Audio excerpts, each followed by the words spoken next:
ผู้ที่ปฏิบัติธรรมมีสติพิจารณาร่างกายของเรา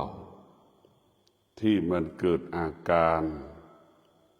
สารพัดอาการกับชีวิตของเรากับร่างกายของเราสิ่งที่มันเกิดอาการสำแดงอาการก็ได้แก่ความรู้สึก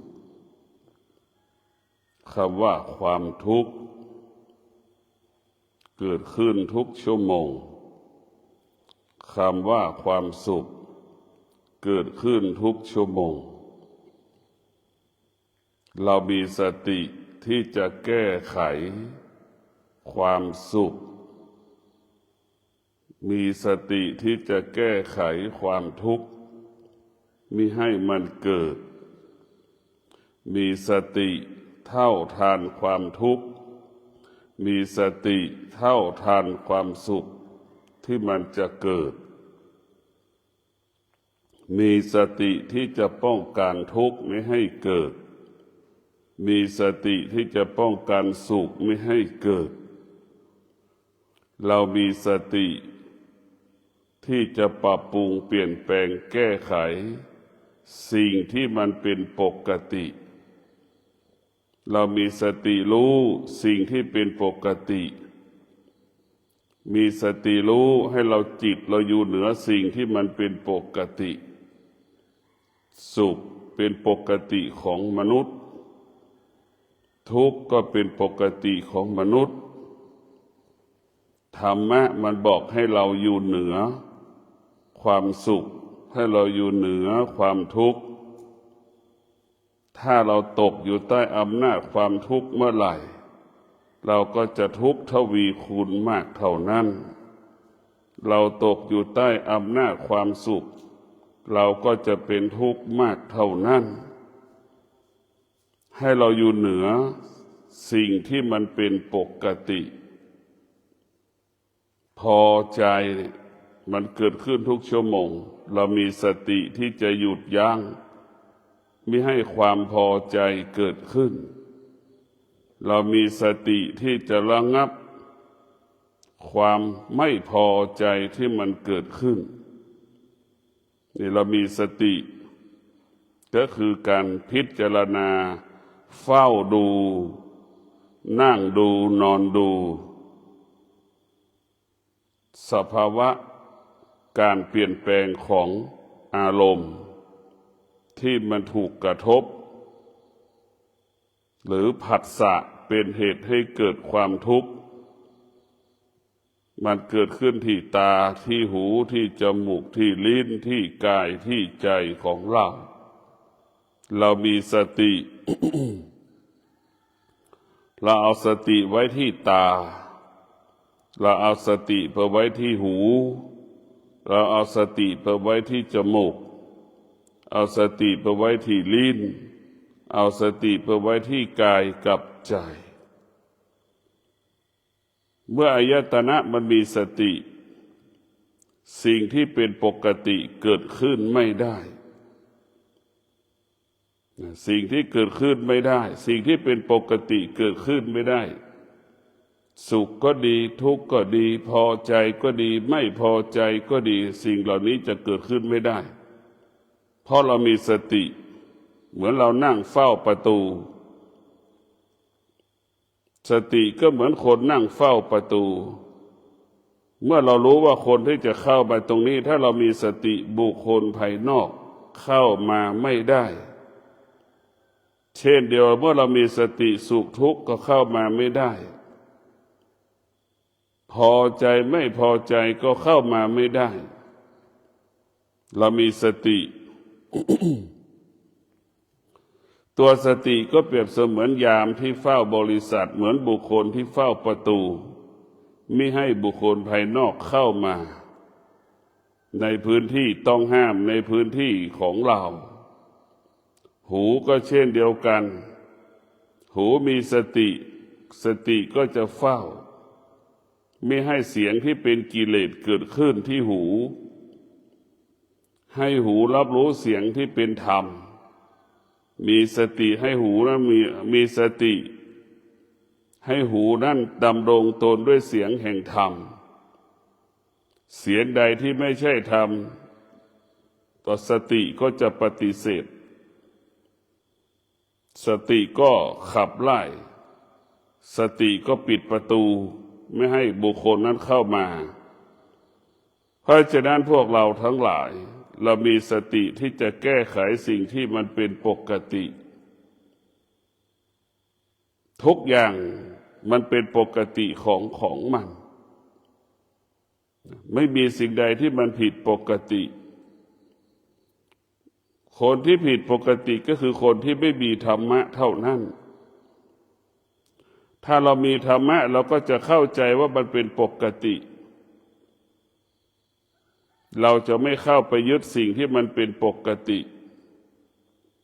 สุขปกติของมันก็เปลี่ยนแปลงทุกข์ปกติของมันก็เปลี่ยนแปลงพอใจปกติของมันก็เปลี่ยนแปลง ไม่พอใจปกติของมันก็เปลี่ยนแปลงแต่ใจของเราต่างหากที่อยู่ภายใต้การเปลี่ยนแปลงสิ่งที่เกิดสิ่งที่พูดมาถ้าเรามีธรรมะก็คือตัวสติเราก็จะอยู่เหนือการเปลี่ยนแปลงถ้าเรามีธรรมะถ้าเรามีสติเราก็จะอยู่เหนือสิ่งที่มันเป็นปกติสิ่งที่มันเป็นปกติก็ได้แก่เปรียบเสมือนช้างงัวธรรมะเปรียบเสมือนผู้ที่กำกับงัวกำกับช้างกำกับม้านั่นคือธรรมะก็คือสติเปรียบเสมือนคนที่ดูเลี้ยงควายเลี้ยงงัวดูแลสัตว์ก็คือไปดูแลแบบนั้นแหละเราจะควบคุมมาให้ได้ดวงจิตที่มีธรรมะ ก็คือสติจะทำให้เรารู้สิ่งที่เราควรยึดสิ่งที่เราควรรู้สิ่งที่เราไม่ควรรู้สิ่งที่เราไม่ควรยึดให้เรามีสติรู้ทุกอย่างมันเป็นธรรมชาติหรือเป็นปกติของมันมนุษย์ทุกคนเกิดมาเสมอเหมือนกันหมดตกอยู่ใต้อำนาจอารมณ์ของตนเองตกอยู่ใต้อำนาจอารมณ์ของบุคคลอื่นจนหมดลมหายใจมนุษย์เหล่านี้ไม่ได้ศึกษาเรียนรู้เรื่องธรรมะมนุษย์เหล่านี้ไม่ได้เรียนรู้วิธีไม่ได้เรียนรู้สิ่งที่มันเป็นปกติไม่เข้าใจว่าสิ่งเหล่านี้มันเป็นปกติมนุษย์จึงเกิดอาการสำแดงอาการเมื่อสุขมันเกิดทุกข์มันเกิดสำแดงอาการสำแดงกิริยาอาการสุขเกิดทุกข์เกิดก็ออกอาการสำแดงอาการพอใจเกิดไม่พอใจก็เกิดอาการก็สำแดงอาการแสดงว่ามนุษย์ไม่เข้าใจสิ่งที่มันเป็นปกติมนุษย์มันจึงผิดปกติจนหมดลมหายใจเดี๋ยวร้อนเดี๋ยวหนาวก็เป็นสำแดงอาการเดี๋ยวสุขเดี๋ยวทุกข์ก็สำแดงอาการออกอาการเดี๋ยวพอใจไม่พอใจออกอาการสำแดงอาการก็เพราะเราขาดสติตัวรู้เราต้องรู้ว่าต้องมีสติสัมปชัญญะให้เรารู้สึกตัวว่าสิ่งเหล่านี้มันเป็นปกติของมนุษย์แต่ถ้ามนุษย์ที่เจริญด้วยธรรมมนุษย์ที่ศึกษาธรรมมนุษย์ก็จะน้อมนำเอาธรรมนั้นเป็นผู้ควบคุมสิ่งที่มันเป็นปกติหรือเอาธรรมมาเป็นพิจารณาสิ่งที่มันเป็นปกติธรรมก็คงหมายถึงปัญญาให้เราเข้าใจว่าสิ่งเหล่านี้มันเป็นปกติดวงจิตที่มีปัญญา จึงอยู่เหนือสิ่งที่เป็นปกติเพราะเรารู้ว่าไฟมันร้อนเราจะไม่จับไฟนี่เรารู้อย่างนี้ว่าเป็นปกติไฟปกติที่ไหนมันเย็นมันไม่มีนี่ผู้ที่มีปัญญาจะเข้าใจความเป็นปกติว่าไฟมันร้อนขี้มันเหม็นเราก็จะหนีจะไม่อยู่ใกล้จะอยู่ห่างไกลขี้ที่มันเหม็นให้เราเข้าใจแบบนี้นั่นคือตัวปัญญาธรรมะของพระพุทธเจ้าจะบอกสอนให้เราอยู่เหนือสิ่งที่เรารู้ทั้งสิ้นสิ่งที่เรารู้คือสิ่งที่เราไม่ควรจะรู้สิ่งที่เรารู้ตกอยู่ภายใต้การเปลี่ยนแปลงก็คืออนิจจังทุกขังอนัตตาสิ่งใดที่เป็นอนิจจังทุกขังอนัตตาสิ่งนั้นเราควรละทั้งสิ้นเราไม่ควรยึดมั่นทั้งสิ้นเมื่อเรารู้ว่าสิ่งใดเป็นอนิจจังทุกขังอนัตตาจิตเราต้องอยู่เหนืออนิจจังทุกขังอนัตตาจิตเราถึงจะปกติกายของเราจึงจะปกติปัญญาจะทำให้รู้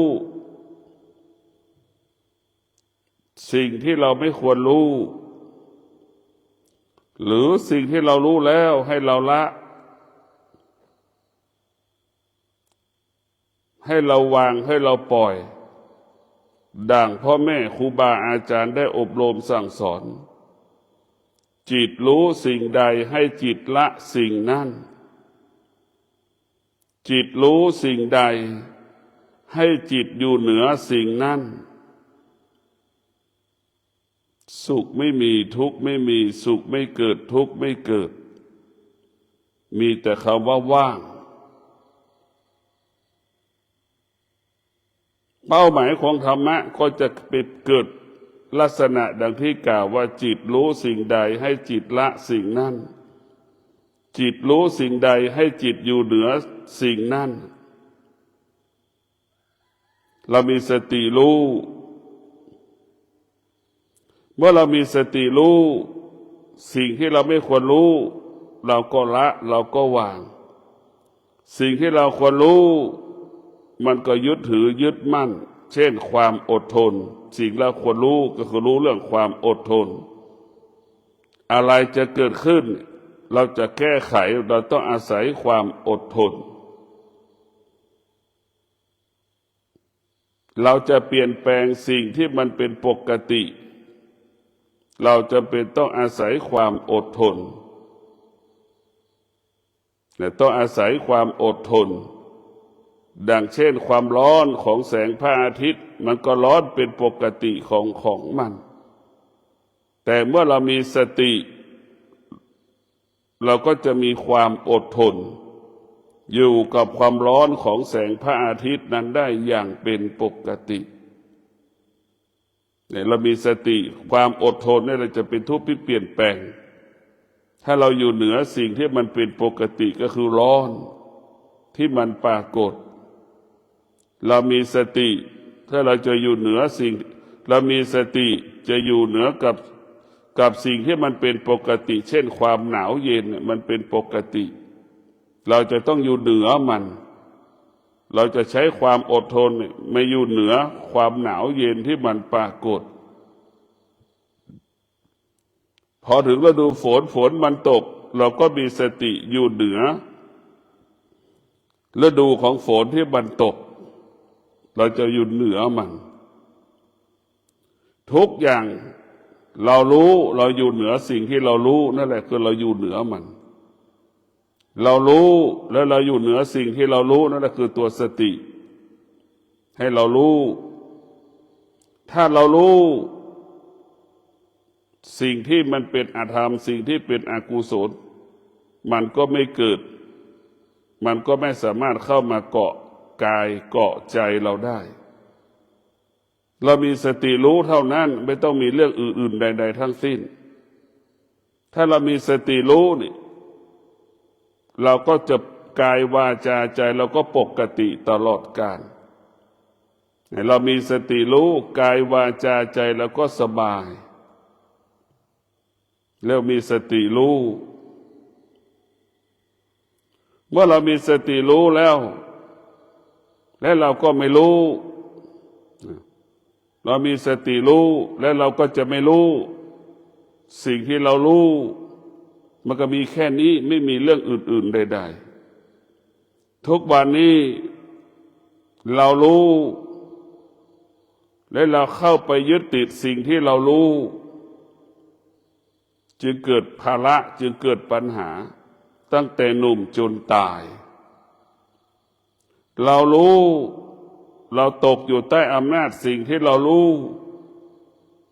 เราจึงเกิดอาการสำแดงอาการตั้งแต่เกิดจนเราตายฝนตกก็มีเหตุผลมีข้ออ้างมีข้อแก้ตัวไหม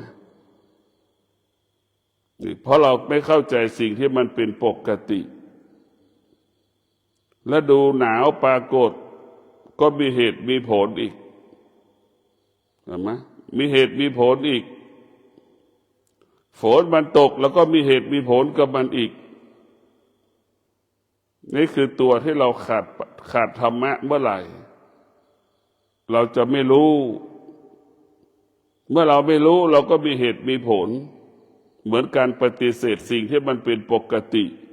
เราไม่สามารถปฏิเสธมันได้ทุกปีหรือทุกรอบของมัน1 ปีจะมีการครบรอบว่าฝนมันตกถึงฤดูหนาวฤดูร้อนฤดูฝนมันจะเป็นรอบของมันแต่เราก็ต้องมีสติที่จะรู้เช่นฤดูร้อนปรากฏโลกบางโลกก็ไม่ชอบฤดูร้อนมันก็จะเกิดอาการป่วยโลกบางโลกก็ชอบฤดูร้อนพอฤดูร้อนปรากฏไม่เจ็บไม่ป่วยอันนี้คือเราต้องศึกษาพิจารณาโลกบางโลกพอฤดูร้อนปรากฏเกิดอาการทรุดหนักเราก็ต้องพิจารณาแบบนี้ฤดูฝนก็เป็นเช่นนั้นบางโลกก็ชอบฤดูฝนบางโลกก็ไม่ชอบฤดูฝนเมื่อฝนตกมันก็เกิดอาการสำแดงอาการสุขภาพไม่ดี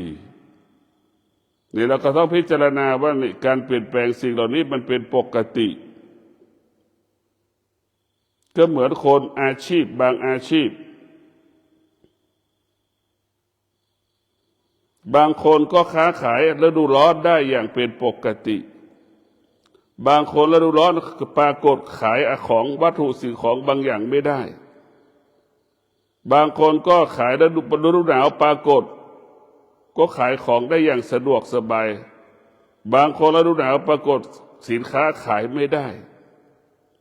นี่มันก็เป็นเช่นนี้ของมันเรียกว่าทุกคนอยู่ภายใต้เหตุการณ์นี้หมดให้เราพิจารณาว่าสิ่งเหล่านี้มันเป็นปกติบวกก็เป็นปกติของมันลบก็เป็นปกติของมันเราต้องพิจารณาร่างกายของเราอารมณ์ของเรา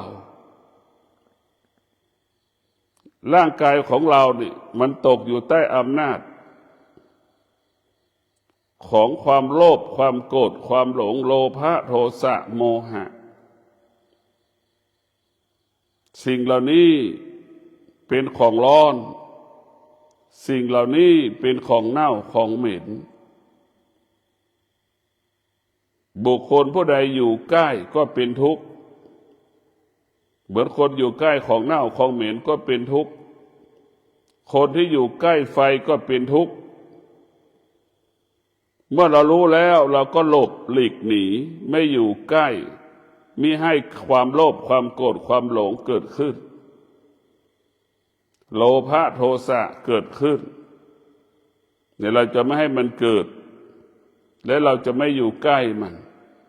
และเรามีสติรู้เท่าทันมันมีสติรู้เท่าทันสิ่งเหล่านี้ที่มันปรากฏเมื่อเรามีสติรู้เท่าทันมันสิ่งที่เป็นอธรรมสิ่งที่เป็นอกุศลไม่เกิดขึ้นกับเราเกิดขึ้นแต่ธรรม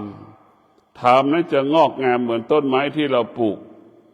ธรรมนั้นจะโตแข็งแรงสมบูรณ์เหมือนต้นไม้ที่เราปลูกอะไรเกิดขึ้นกับต้นไม้ฤดูฝนตกต้นไม้ก็อยู่ได้ฤดูแล้งปรากฏต้นไม้ต้นนั้นก็อยู่ได้เช่นเดียวกับดวงจิตที่งอกงามด้วยธรรมเมื่อมีการเปลี่ยนแปลงเกิดขึ้นดวงจิตที่งอกงามด้วยธรรมก็ปกติฤดูร้อนปรากฏดวงจิตที่งอกงามด้วยธรรมก็ปกติฤดูฝนปรากฏดวงจิตที่งอกงามด้วยธรรมก็ปกติ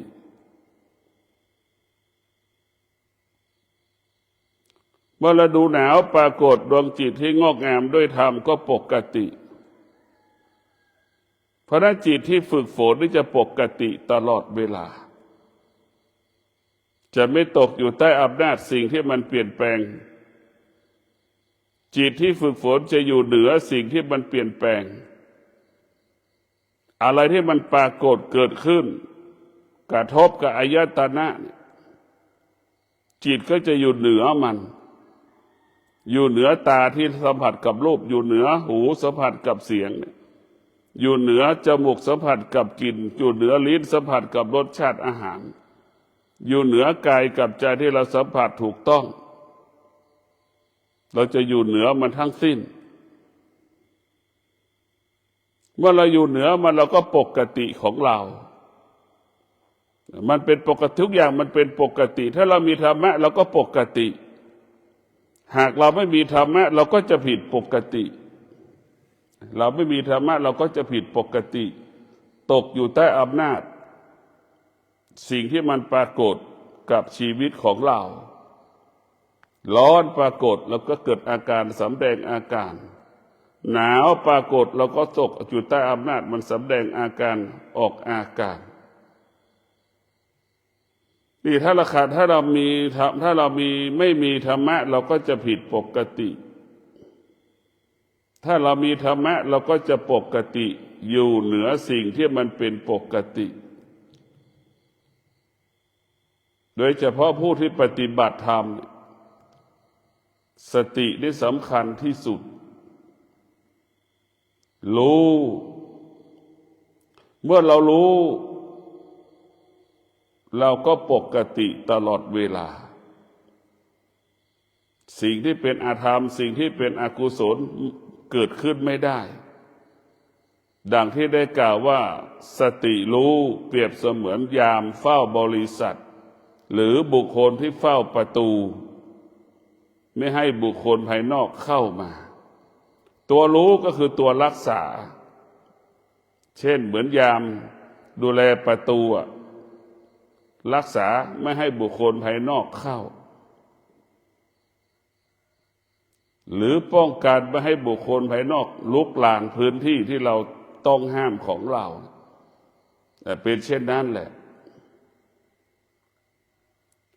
ทุกอย่างให้เรามีสติรู้ว่าเป็นปกติเช่นมนุษย์เกิดแก่เจ็บตาย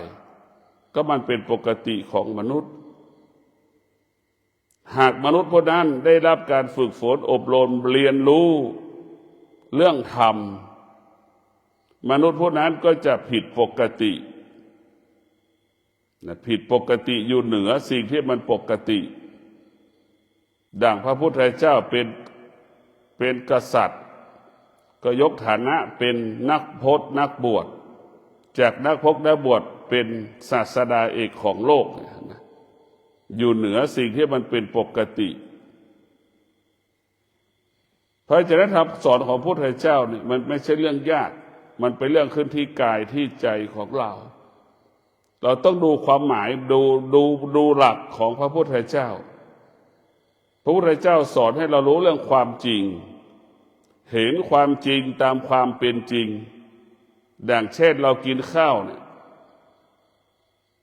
หลักการกินข้าวก็กินข้าวให้มันอิ่มเบื้องต้นให้มันอิ่มคนกินข้าวแล้วให้เพื่อให้ร่างกายอิ่มกินข้าวแล้วให้มันอิ่มนี่ ก็เรียกว่ากินข้าวด้วยปัญญากินให้มันอิ่มกินด้วยปัญญาอีกคนหนึ่งกินข้าวเพื่ออร่อยก็คงกินข้าวด้วยขาดปัญญาคนขาดปัญญาจะกินข้าวเพื่ออร่อยเราจะเห็นได้คนสองกลุ่มที่จะกินวิธีเป้าหมายการกินข้าวแตกต่างกันไอ้คนกินข้าวเพื่ออร่อยนี่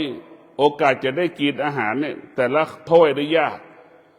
แต่ถ้าคนที่กินข้าวเพื่ออิ่มกินทุกอย่างไม่จำเป็นต้องเป็นอาหารผลไม้ก็ได้กินได้หมดทุกอย่างสามารถอะไรที่มันกินได้จะกินเพื่อดับความหิวเท่านั้นเพื่อให้มีชีวิตอยู่ในการบำเพ็ญเพียรทำความดีคนที่มีปัญญาจะกินข้าวเพื่ออิ่มคนที่ขาดปัญญากินข้าวเพื่ออร่อย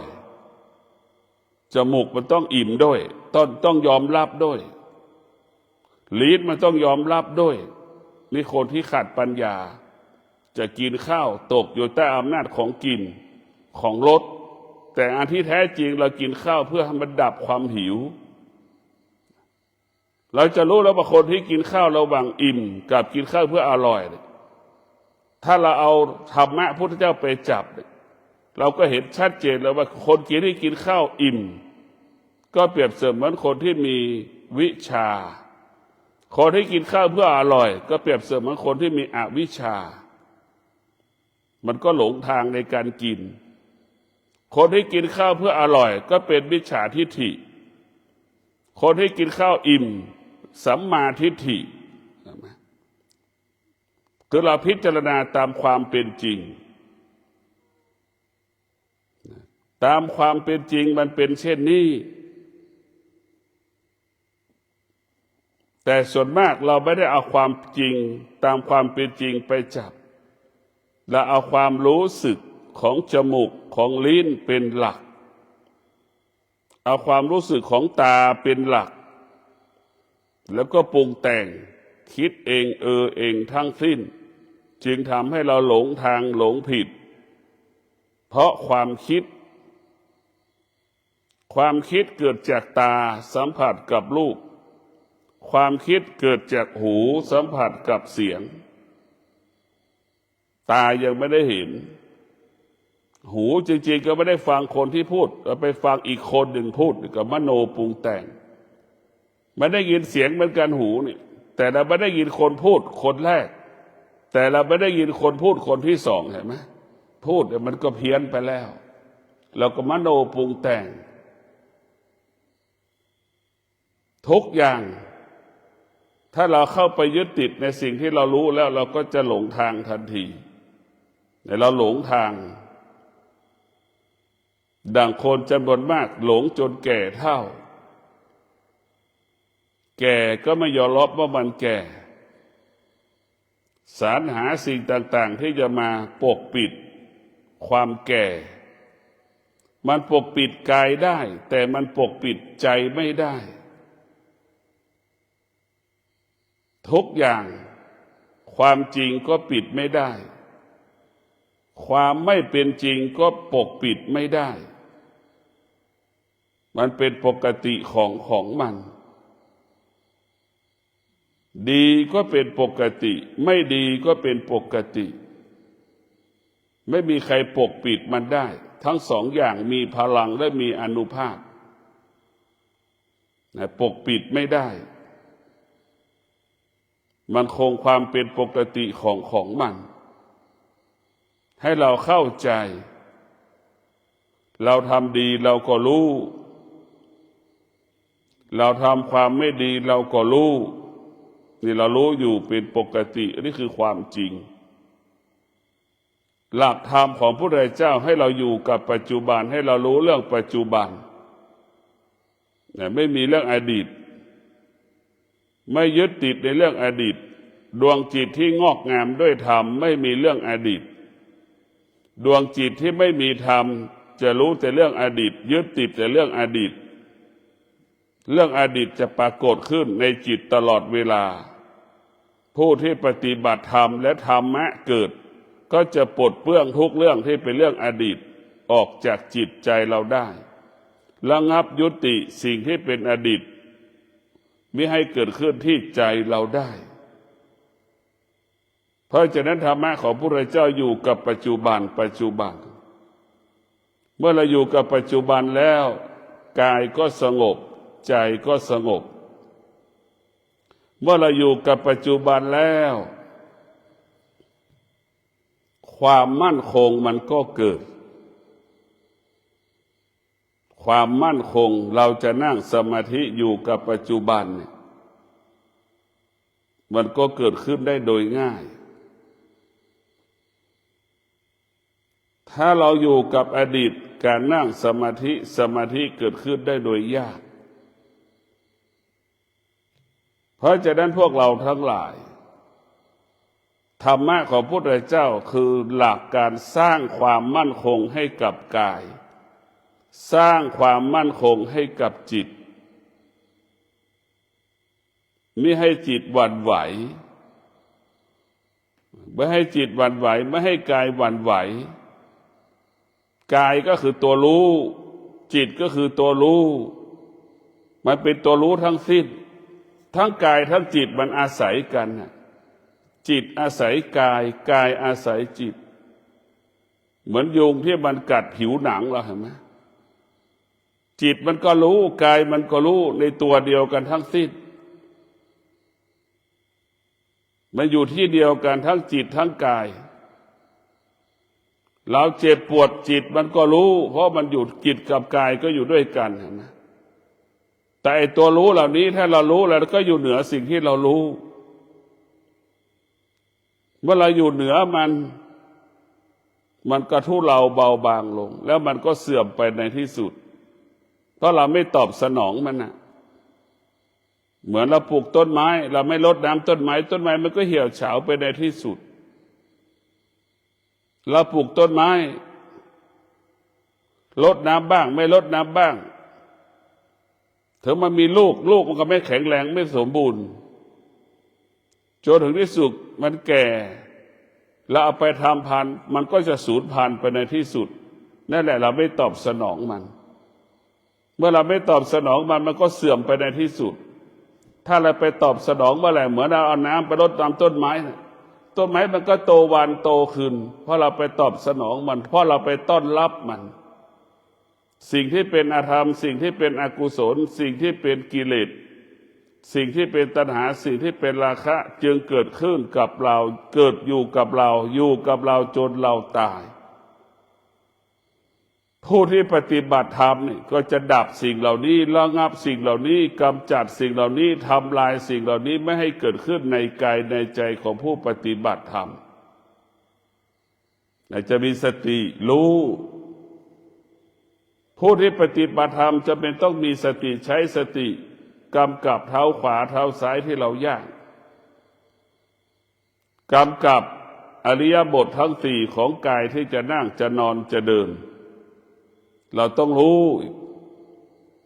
เมื่อเรารู้คำว่าผิดพลาดไม่เกิดนั่งก็ไม่ผิดพลาดนอนก็ไม่ผิดพลาดเดินก็ไม่ผิดพลาดก็ปกติเหมือนน้ำแข็งที่มันสะสมความเย็นของน้ำแข็งจนถึงที่สุดมันก็เป็นก้อนน้ำแข็งนั่นคือปกติของมันเป็นเช่นนั้นสติมันจะค่อยสะสมความเข้มแข็งเกิดขึ้นเหมือนก้อนน้ำแข็งนั่นแหละนั่นคือสติที่สมบูรณ์ก็เหมือนก้อนน้ำแข็งสติที่ไม่สมบูรณ์ก็เหมือนน้ำที่มันกำลังเย็นหรือกลายเป็นเม็ดน้ำแข็งเป็นแผ่นน้ำแข็งยังไม่ได้เป็นก้อนน้ำแข็งเห็นไหมแต่อ่อนแอก็จะเป็นเช่นนั้นจิตที่เราอ่อนแอสติที่เราอ่อนแอก็จะตกอยู่ใต้อำนาจสิ่งที่เรารู้ส่วนมากจิตของเราเหมือนสภาพเด็กทารกเหมือนเด็ก10 ขวบจิตเราอ่อนแอแบบนั้นแหละพ่อแม่ไม่ตอบสนองเด็ก10 ขวบก็เกิดอาการไม่พอใจคนแก่ลูกหลานไม่ตอบสนองไม่ไปมาหาสู่ไม่ดูแลคนแก่ก็เกิดอาการสำแดงอาการนั่นแหละคือเหมือนเด็กทุกอย่างคนที่แก่ไม่มีธรรมะก็เป็นสภาพดังเด็ก10 ขวบงอแงเหมือนกันหมดพ่อแม่ไม่ตอบสนองก็งอแง เกิดอาการสำแดงอาการคนอายุ60 70ลูกหลานไม่ตอบสนองก็เกิดอาการสำแดงอาการเช่นเดียวกันเพราะฉะนั้นพวกเราทั้งหลายมีสติรู้มีสติรู้ที่เรารู้คือมาให้เรารู้เรามีสติรู้และเราก็ละสิ่งที่เรารู้เรามีสติรู้เราก็ดับสิ่งที่เรารู้เรามีสติรู้และเราก็ละสิ่งที่เรารู้เรามีสติรู้เราก็ปล่อยวางสิ่งที่เรารู้สิ่งที่เรารู้จึงไม่มีค่าไม่มีความหมายไม่มีราคาสำหรับดวงจิตของผู้รู้เมื่อดวงจิตของผู้รู้เกิดขึ้นแล้วเมื่อจิตเป็นผู้รู้จิตนั้นก็เป็นอิสระเมื่อจิตเป็นอิสระจิตนั้นก็สามารถเดินเข้าสู่โลกุตระได้ง่ายไปอยู่พื้นที่ที่อยู่แล้วไม่เปลี่ยนแปลงได้โดยง่ายพื้นที่ที่อยู่แล้วไม่เปลี่ยนแปลงเรียกว่าพื้นที่ของโลกุตระคนส่วนมากอยู่ในพื้นที่ที่อยู่แล้วเกิดการเปลี่ยนแปลงเรียกว่าพื้นที่นั้นเรียกว่าโลกียะพื้นที่เราอยู่ทุกวันเป็นพื้นที่ของโลกียะเราก็จะออกจากพื้นที่ของโลกียะไปสู่โลกุตระเพราะเรารู้ว่ามันทุกข์เราจะต้องหนีมันก็เหมือนประเทศที่ยากจนหนีความยากจนไปพึ่งพาประเทศที่มันเจริญนั่นแหละเราจะต้องหนีแบบนั้นถ้าเราไม่หนีคนยากจนคนอดอยากมันก็จะตายกันเพราะฉะนั้นพวกเราทั้งหลายต้องมีสติพยายามอดทนวิริยะภาคเพียรที่จะดำเนินชีวิตของเราออกจากพื้นที่ที่อยู่แล้วเกิดการเปลี่ยนแปลงที่เราเรียกว่าพื้นที่นั้นเรียกว่าโลกียะเราจะต้องเดินทางมีสติตั้งมั่นในสติตั้งมั่นเพื่อจะเดินทางไปสู่พื้นที่ที่อยู่แล้วไม่มีการเปลี่ยนแปลงพื้นที่อยู่แล้วสงบพื้นที่เรียกว่าโลกุตระธรรมก็ขอให้ท่านทั้งหลายมีสติตั้งมั่นดำรงตนใช้ความอดทนใช้วิริยะภาคเพียรเพื่อให้เปลี่ยนแปลงชีวิตให้เราเดินไปสู่พื้นที่ของโลกุตระธรรมพื้นที่นี้อยู่แล้วกายวาจาใจสงบตลอดกาลขอเจริญพร